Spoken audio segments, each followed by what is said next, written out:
aming Kuda TV!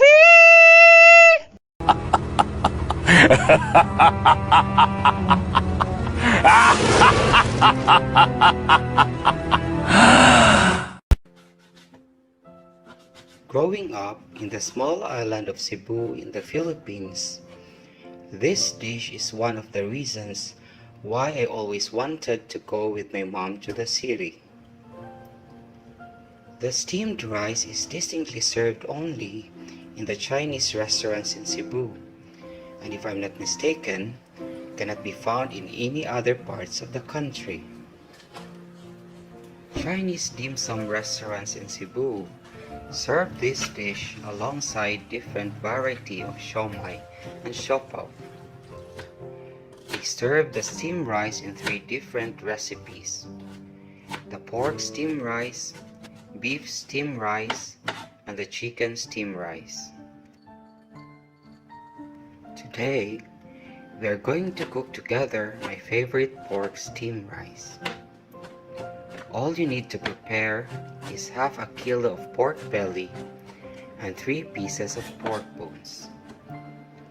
Ready also your onions, ginger, garlic, star anise, green peas, and peppercorn.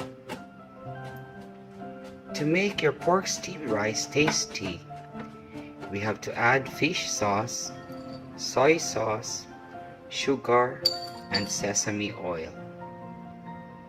And to add the thickness to your pork broth, we also need flour and cornstarch.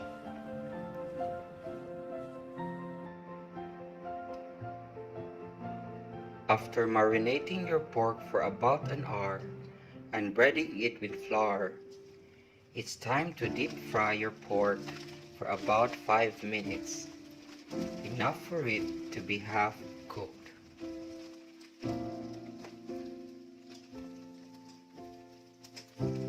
It is important not to fully cook the pork belly, since we still need them to make our pork broth tasty.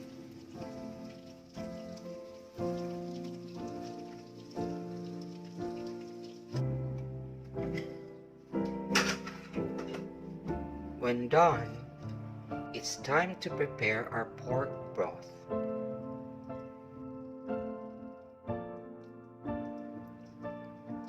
Sauté in your pan the thin sliced cubes of onions.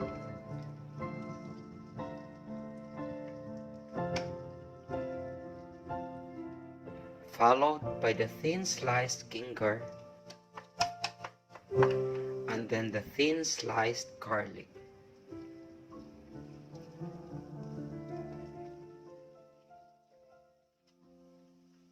Garlic should be added last since it easily burns.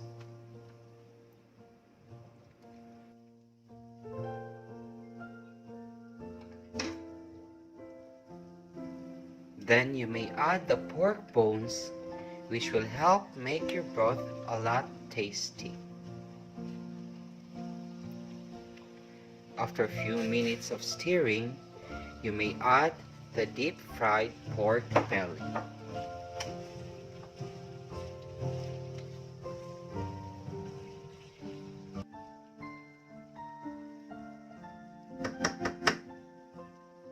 Leave it in your pan for a few minutes at a lower temperature to make your sauté a lot tastier before adding 1 liter of water.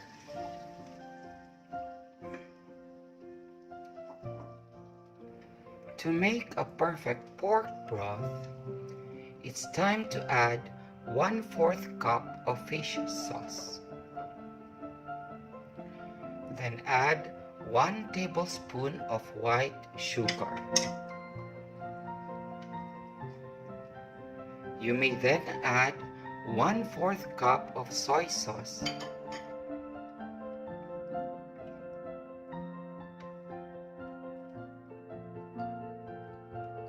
And the 3 star anise.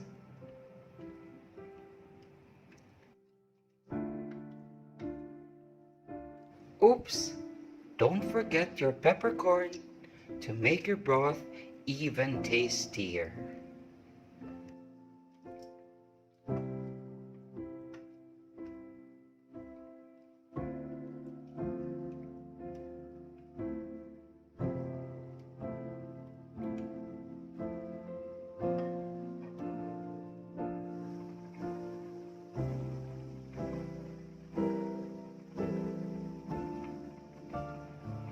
Then leave your broth to boil for about 10 minutes before adding the green peas.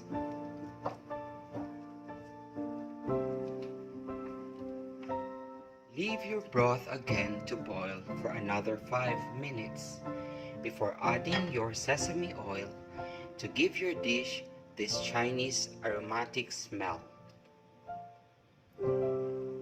Sesame oil is added a few minutes before your dish is done, since sesame oil evaporates fast. After a few minutes of boiling, it's time to add 1/4 cup of cornstarch. Your cornstarch will give your steamed rice its distinct thick sauce look, exactly how steamed rice is served in the Chinese restaurants. Boil again for another 5 minutes and it's ready to go.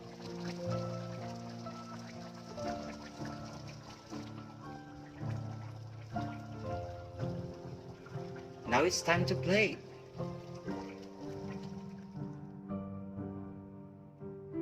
Prepare a bowl of rice.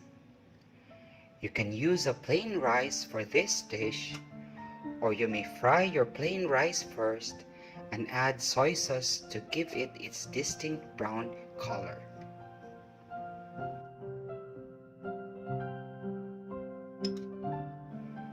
Then put your pork broth as toppings on your rice, just like the way it is served in the Chinese restaurants.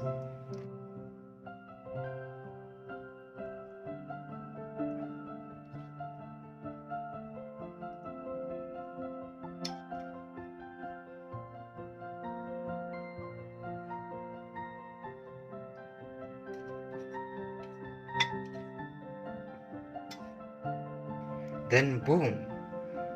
Your Cebu's pork steamed rice is ready.